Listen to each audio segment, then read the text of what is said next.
let's talk about a 1-3 team I am genuinely concerned about still. I was concerned about them at 0-2 because it felt different. And then their one win against the Rams felt as if it was kind of lucky. No, not lucky. Luck is definitely the residue of design. And some teams, you can get lucky in certain calls. For instance, the fact that the Chiefs threw an interception last night, and they were lucky that a hold was called. When I'm sure Sauce Gardner makes that move a million times and doesn't get it called, which is how you become an all-pro cornerback in this league. You know? So, that said, just seeing Burrow play the way that he played on Monday night against the Rams, and they got out with a win, and the offense is not clicking. The defense got him through the day on that Monday night. Fortunate, maybe not lucky. Fortunate. So, yeah, because when you call a team lucky, it does infer something. Right. But then they go to Tennessee, which couldn't do a lick against the Cleveland Browns, and the Cleveland Browns defense is tough. Okay? And the Browns, unfortunately for them, did you hear Kevin Stefanski said that Watson was medically cleared to go, but he said he just didn't feel right, and they're like, okay.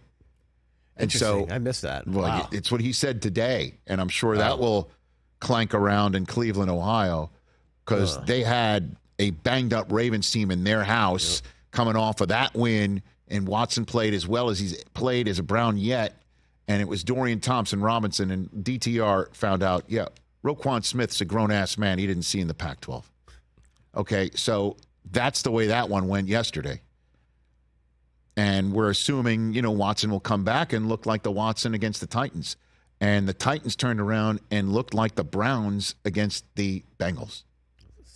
And they just absolutely laid it on them. Yeah. And the Bengals just look at some of Derrick Henry's runs. He looked back. Knife through hot butter. But when he gets a head of steam going, I just think of, like, when you're bike riding and you sort of hear the wind through your helmet. Like, that's the sort of noise I think of when I watch Derrick Henry get a head of steam. I think I hear that noise as he's running through, and the Bengals wanted no piece of him. And I know when I say this, like, okay, Rich, you suit up. You stand in the way of this behemoth. And so he is the personification of business decision. And the Bengals acted like they had want to know part of his business. And then he shows up in shotgun formation on a goal line. We're showing a photograph right now of him throwing one of his many career halfback option touchdown passes.